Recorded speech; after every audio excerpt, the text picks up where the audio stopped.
Hello friends, my name is Brad Beard, owner and winemaker for Mercury Wine, located in downtown Geyserville, California. And welcome to Pairings with Brad, where I cook up some delicious nibbles and pair them with some of my fantastic wines. The wine I'm going to be pairing up with this dish today is going to be my 10-year anniversary Blanc de Noir sparkling wine. It is Brut. Technically going to be ultra brut, has very little residual sugar, and it is super spectacular with, well, let's taste it. Let's see how spectacular it is. It's not just that minerally austere nose. There's actually some apple and pear in there, maybe a little richer creaminess too. Oh, those beautiful, delicate bubbles. So it's made in the champagne method. We don't just carbonate this wine. Made the champagne method, so all of the action goes on. Nice richness across the mid palate. Good acidity as it's coming across. Those apples and pears are dominant. Maybe a little minerality coming out towards the middle to the finish. Oh man, just rich and delicious all the way through. All right, enough about the wine. Let's cook some food and see if this wine's going to go for it. So we are going to be doing today the baked stuffed brie wrapped in phyllo dough and baked. And this is an easy dish. You do have to grab a couple things from the store. Most likely you're not going to have brie and puffed pastry laying around, but we're going to make a savory one, and we're going to make a one that's stuffed with fruit and nuts. So it's going to be absolutely fantastic. First thing you do once you get all of your ingredients together is you're going to get the brie out of the fridge, leave it in the fridge, get it unwrapped, and then you're going to take a knife so that we can get inside this guy to stuff it. Most of these recipes, you're going to see people just slather a bunch of stuff on top and then wrap it in the pastry dough, pop it in the oven. You can skip this step and do it that way, and your puffed pastry isn't going to be as crisp and delicate on top, and so that's why I like this style. Plus, it makes a nicer presentation versus just cramming everything on top and then rolling everything over. All right, so here we go. We got to get into the center of this brie. How are we going to do it? We're going to take a knife and we're going to go right down the middle. What the heck is that? All right, we're going to go right down the middle and we're going to score it. We're going to score it about 1/16 of an inch, an 1/8 of an inch, just to get through this rind a little bit. Not a lot of pressure, does it? You're not trying to get through it yet. So we'll just roll it all the way around, trying to stay in the middle as best you can. If it gets a little wobbly, it'll be okay. This part is forgiving, because don't forget we're going to be wrapping this in the puff pastry. All right, I don't know if you can see that, but we got a nice little score there. And then if you don't have any cooking string, like I didn't have any cooking string today, you can grab your dental floss. So here's some dental floss. I know it's a little crazy, but this is what we do. I'm not going out to get rope in the middle of quarantine.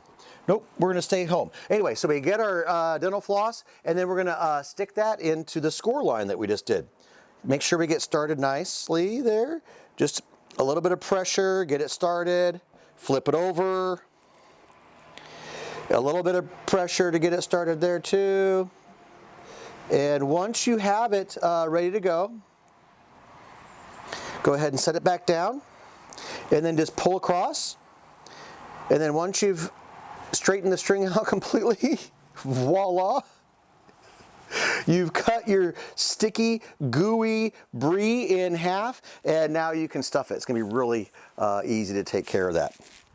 Look at that. Let's see which one was it. I was going to do like 3 today, but as you can see, the weather is really crummy, and I've just decided to do 2, but I wanted to show you 3 different types of ingredients. So our first one, what we're going to do is we're going to split this one in half. We're going to do half. I've got a fantastic fig and port jam, and then I've got some apricot jam as well. Both have those little bit bigger chunks of fruits to lift in them. So let's do a half of that. Oh, look at that. Nice. Get that across. No reason to be skimpy here. You can get, a fair amount of this in there. There we go. Then we're going to get the other side with a little bit of with a little bit of the apricot. And again, it's a jam, not a jelly. So there's going to be some texture with the fruit here. Excellent. Oh, looking fantastic. Most people, you go to nice restaurants or end up somewhere in Europe and you're getting cheese platters, apricots, figs, classic wine pairings with these rich cheeses. And then I think this one's going to get, let's put some pecans on this one. I was going to toast the pecans, but we were running out of time. This was taking longer for me to prepare for, so we decided not to toast them. They're going to be just fine. And then what's really neat about this is that we're going to be able to press this all together nicely. So we'll grab the top, get that on there, make a nice little sandwich out of it. Oh, perfection. Get this one out of the way. This one I already pre-scored, so you know how to do that. I put it back together. It was a little sticky there. Actually, I did a better job on that one. That one went perfect. And so now we're going to do savory. And so for our savory, we're going to do a ham and mustard. And I typically do Dijon mustard. Again, I can't believe it. I was out of Dijon mustard today, but I wasn't running to the store to get it. So I have a Dijon mustard that is locally made here, but they spiced it up a little bit. So this is a little bit of a spicy Dijon mustard. So we'll get our little brush and we'll slather all sorts of good stuff on the sides here, get it all around. Oh man, it's just absolutely fantastic. And so like I was just saying, I decided to use this instead of Dijon, something that I normally would have. But if you're not sure about an ingredient that you're going to be swapping out, just taste it with it. So I sliced up some of the ham, tasted it with this mustard, and it was absolutely gorgeous. There we go.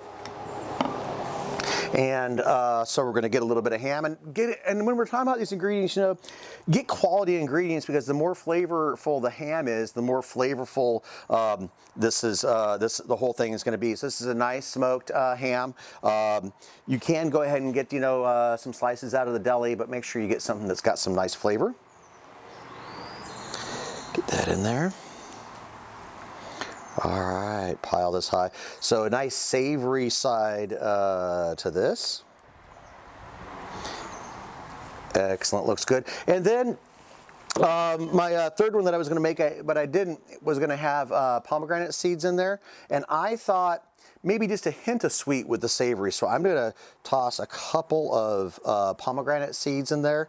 That's what cooking's about. So this is the recipe. I happen to have some pomegranate seeds. I tasted it together. I tasted the pomegranate seed, I tasted the ham and the mustard, and it was absolutely fantastic. So that's why I threw it in. Just like making wine, super simple, very easy. Now I've made my other Brie burger, pressing down all my goodies. We're gonna get this off the side and we'll prep our dough and we'll be ready to go. I did not make my own puff pastry. I'm not very good at making pastry, but there's no reason to, because you can get frozen puff pastry. It's fantastic. So I need to put a little flour down on my board. Another thing I didn't have today. This is why it was taking so long. I didn't have any flour in the house. I was baking all week, ran out of flour, but thank goodness I had some almond flour, so I didn't have to make that run. All right. So the other thing is that normally I'll buy my puff pastry in long sheets that they didn't fold, but this is what they had today. And you see you have these little cracks down the side. It's okay. We can get through it. Take a look at it. Figure out which one is the best side, and then we can sort of take care of that so it doesn't look too bad. All right. This side looks to be the best, so I'm just going to take a little bit of water and then run my finger down and sort of pinch these things together, smooth out that unseemly seam. Look at that, going right away.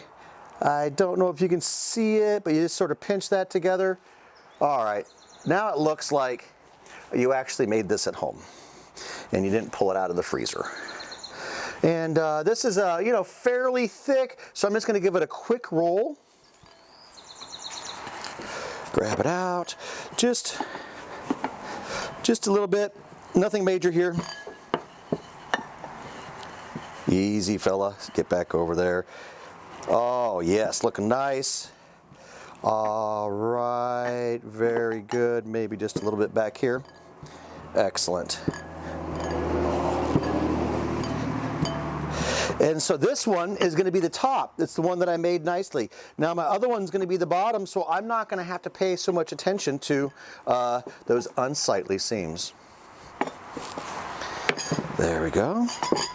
Easy, don't lose the wine. There's that. All right.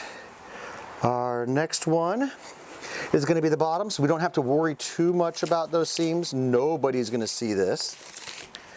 So now all we're going to do is just give it a quick, just roll it out just to get it a little thinner. Nothing major here. Definitely should have gotten a larger table for this operation. But with the rain today, this was our makeshift new kitchen. Hope you like it. A little different view for you. We're a little closer to the traffic noise, so hopefully that's not bothering you too much. All right, got a nice roll out there. Just didn't need to do a lot. Real easy. Doesn't need to be in any particular shape there either. All right, now I'm going to go over and get one of mine. All right, so here's the one with the figs and the apricot. We'll go ahead and put that down there, and then we'll give a nice little run around. Not right on, just a little over. That'll give us a little bit to pinch together once we cut the top. If you were doing it the other folks' way, where you cram everything on top, you would just be folding this all over together. But this way is just a little cleaner. All right, now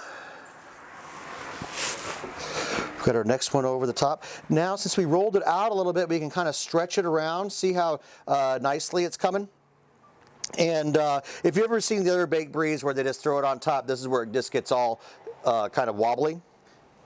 But I'm liking how that's looking coming down there. Oh yeah, that looks really good. Then do one more little circle around. Very nice. There we go. Come on. Easy. All right. It's a little forgiving if you end up tearing things off. We're going to save these, so don't crumple those up, because we're going to make some little decorations to go on the top. All right, so now I can pick it up, and then I'll just crimp the bottom.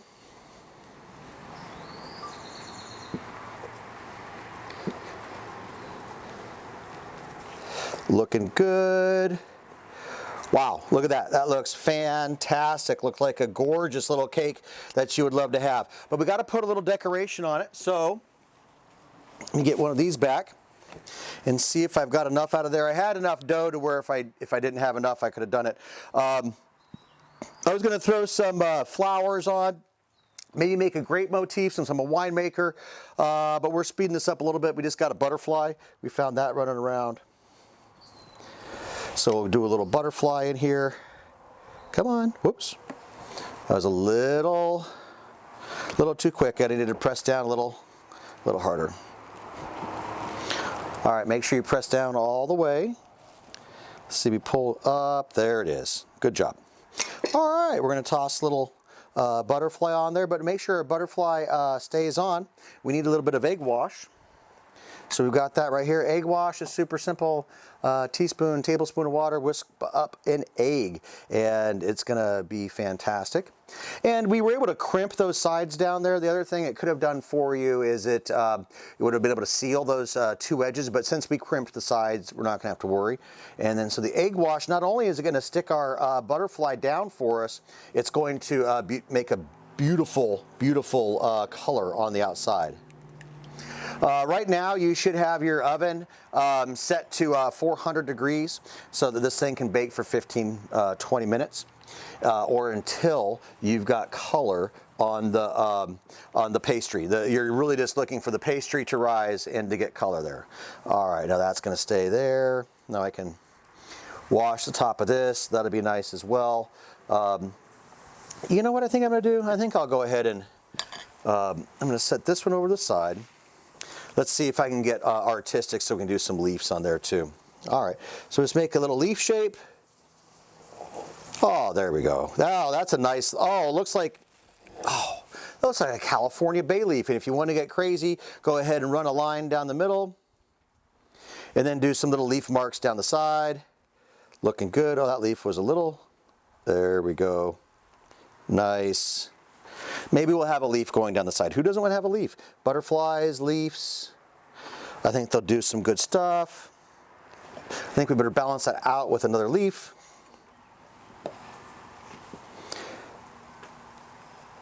All right, this one's a little fatter. That's okay. It's in the same genre. Maybe I'll pinch that up, have that come down. Oh, nice. Little seam down the middle. And then spike down the side. Spike back up the other side. That looks fantastic. Oh, butterflies and leaves. You can't go wrong with that. A little bit more egg wash on it because you don't want that to be left out on that beautiful golden brown. Perfect. All right, let me see if I'll even see if I can do some grapes instead of using my other one there. All right, here we go. More phyllo dough.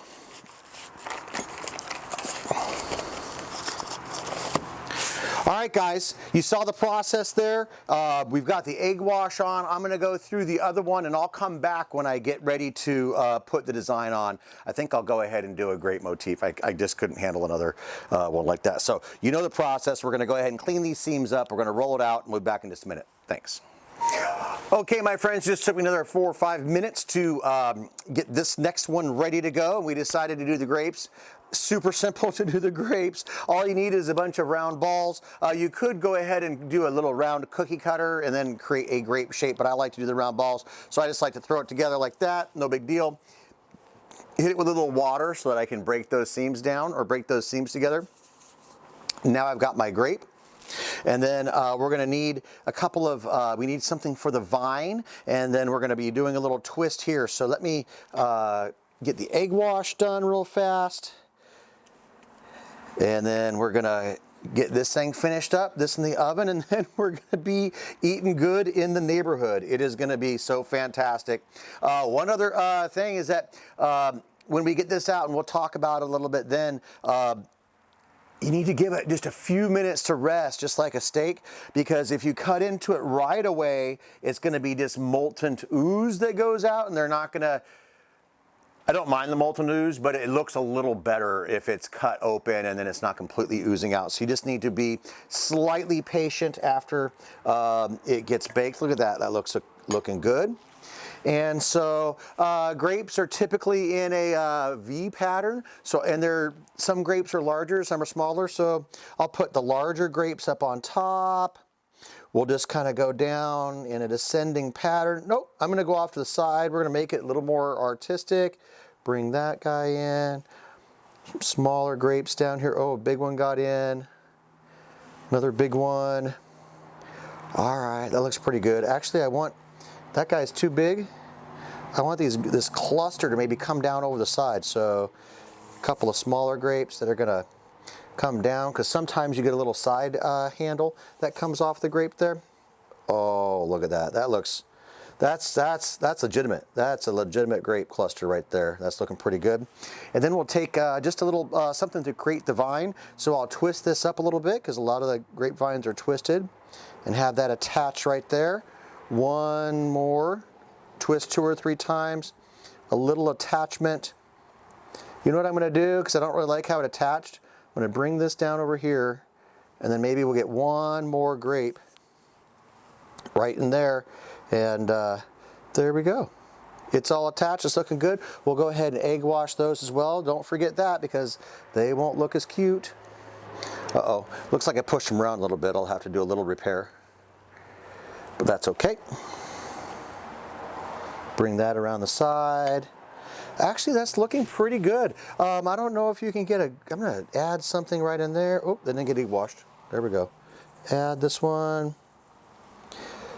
All right, looking a little ragged right now, actually, but once this thing gets all puffed up and baked, it's going to be absolutely fantastic. Before I throw it in the oven, a little bit more of the champagne. That was a lot of hard work. Oh, dang it. That makes all the work worthwhile. Anyway, we're going to get these guys into the oven. I'll be back in just a few minutes. Thanks. All right, my friends, we are back. Freddie's been here the whole time, but you couldn't see him because we're not in our normal spot since we had that rain today. Finally cleared up, looking good. Just a couple of things. We had a lot of extra dough left over, so what I did is I threw it on a sheet pan, put a little butter down first, or a little spray down first, and then I gave him an egg wash. hit them with a little bit of sugar, chopped up some chocolate, and now we've got some just fun little pastry to enjoy. So that's really cool. So there's some extra stuff you can do with all that extra dough. I probably shouldn't have had so much extra dough. I should have actually put a little more dough underneath. We'll talk about that in a second. And then the other thing is, if you wanted to put more of your snacks, more of your savory, or more of your sweet in there, you can scoop out a little bit of cheese and put that in. And let's see, 40 minutes I messed up on. And then we had an issue. We had an ultimate fail. A lot of my cheese leaked out. I think you can probably see it, but I'll go ahead and turn it up for you. You can see I put it in my pan, thank goodness it was a tall one, and I've lost a lot of my goodies. And so for me, I decided to go ahead and go forward with this video because this is something that could happen to you when you're throwing a dinner party. I'm gonna try to salvage this. All the cheese is delicious. You can see what a great job the dough baked up great, but we've just got a slight presentation disaster. With a presentation disaster, first thing I do is take a deep breath and have a little glass of wine, contemplate. All right, I needed that champagne. So now I've got, I was looking really hard. The one with the sweet, so with the figs and the nuts and all of that other good stuff, it leaked a little more. So I'm gonna maybe try to recover the cheese and cut the bottom off, put it back in, get some sort of placement. I don't know, we're gonna figure this out together. The other one leaked just a little bit, so I'll make my determination if I'm going to leave it with just the leaked area or not. It might actually look good with the cheese up front. We'll find out. Let's see what happens. All right, here we go. Here's the one that I believe is the ham. And we'll see, oh, okay, the cheese came off, but it still looks fantastic, but I've got all that great cheese there. Let's see about this one. Maybe I'll have that one break off as well. Oh, a little stuck, there we go. All right, this one's a little flatter. And I can put that out there like that. All right, that is a lot of extra goodies. I'm gonna try to lift this one up and see if I can stuff some stuff back in. Just see what's going on inside there. Oh, still quite a bit of goodies. Actually, I think I can actually lift this off and flip it over. So let me see if I can do it. I'm just gonna cut around the side, around the outside. Oh, the dough is so soft and flaky. This is terrible. All right, I'm just gonna flip it back and see what happens. There we go. All right, you can see there's still a little bit of cheese and stuff in there, but not nearly enough. Let's see if we can scrape this off. We get that back inside. Oh, there's all of our walnuts and apricots. All right, that's looking pretty good. I think if I can get this top back on without ruining it, it's gonna look all right. Oh, there we go. Little presentation. We can tuck that front back in. All right, it's a little shabby on the outside, but I think we can tuck this stuff back in. That cheese is firming up. And what we could also do, because this is going to be getting some salamis on this cheese plate for later tonight, and that we can kind of maybe mask this broken bottom with some of our crackers and such. But that is not so bad. I'm fairly happy with that. I can just clean off a little bit of this debris. There we go. All right, now I know this one leaked more. I know for a fact there's a lot of good Brie left over here that came out of this one, but this one didn't lose nearly as much, so it's gonna be okay. So I'm just gonna tidy up its ends. Oops. There we go. Oh, well, I guess I'll get to taste some of that. Yum. All right. I've had worse kitchen disasters. So like I was saying, if I was gonna be presenting this to my friends, I would go ahead and build up some crackers around the side, maybe put some grapes, some leaves and some greenery, and then we've got this back together. All right, not too bad. I've seen worse, not too bad. Okay, well, let's dig in and see if this stuff tastes any good. All right, I'm gonna pretend that didn't happen. I'm getting ready for my dinner party. Everything is okay. So probably could use a knife. There we are. I've come over to my cheese platter. Oh, almost forgot some dates. We've got to try some dates because we're going to be tasting all of the goodies there. So if you haven't seen this video, this is my bacon wrapped dates. Super tasty. They came out fantastic. They had no snafus. They're looking pretty good there. Absolutely delicious. All right, there's that. But I think I'm going to go in for savory, sweet. I think I'm going to do savory first. I'm going to see what's going on inside here. I was going to present this for you before the mishap with all the extra cheese, but I think you'll get the gist if I can just get a nice cut in here. So the pastry's nice and flaky. See if I can come across, and then we can pull this out. All right. Normally it would, the bottom is it's a little moist. Normally I would go ahead and pull it out a little bit like that, and then let some of the cheese run forward so your guests can cut off a little slice. See if we've got right here. All right, little pastry.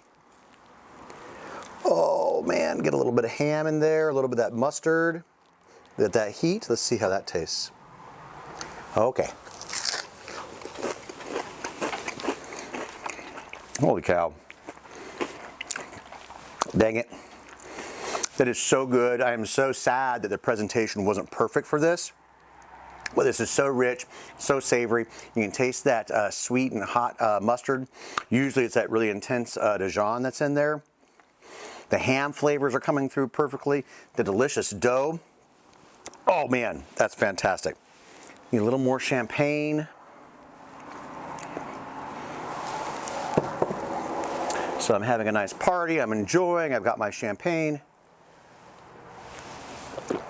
Oh, that crisp acidity, those beautiful apples. Apples and Brie are always a classic pairing.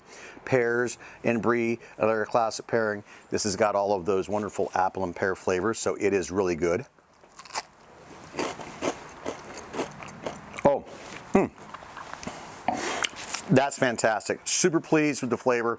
You know what? You have a little flop like this with how it looks, your guests will forgive you because it looks, or it tastes absolutely fantastic. But I'm thinking that actually the Viognier might be nice with that too. No, Viognier is absolutely better with the date and the bacon. Freddie's begging for a little snack. You know he has to have a little snack every time. There you go, buddy. All right, let's dig into the disaster. We'll get this one pulled apart a little bit here. Can I get this separated just a little bit so you can see inside? There we go. Actually, that's holding in, that's holding on. That's a pretty decent presentation. I've seen worse. My leaf, actually, my handcrafted leaf turned out better than my butterfly. So that's kind of nice. All right, let's see what this is about. Since it all oozed out, we did run the apricots and the figs together. So this is going to be more of a blend versus a one side apricot and one side fig.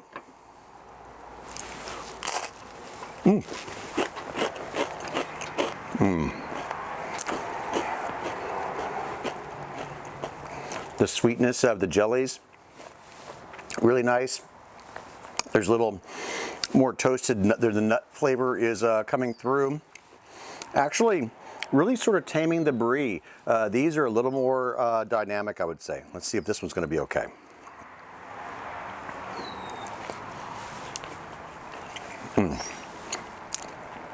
Dang it, if that would have held together, that would have been just perfect.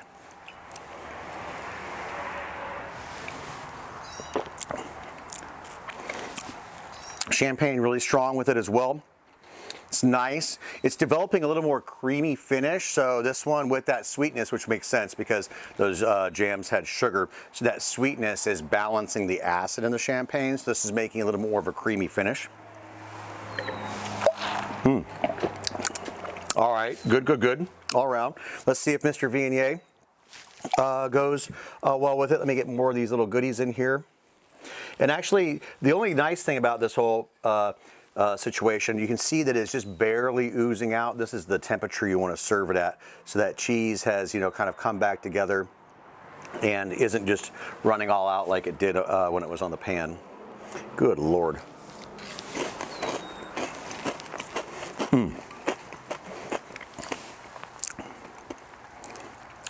Nice, nice.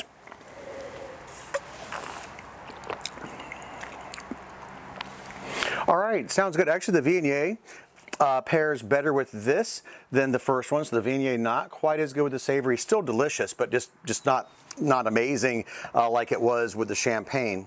And I'm going to have one of those dates that I made earlier because that was the right pairing. The smokiness of the bacon. We cut these dates in half so it's not so much date and sugar. It's a little more in the background, allowing that cheese to come through. Oh, and this is one that I ended up with a little bit of blue in there. That's fantastic.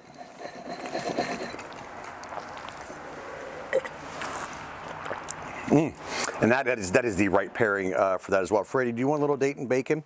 I don't know. He might get mad at me on this one. Is that too much? No, he says okay. All right, guys, this happens all the time. You're cooking for your friends, things happen.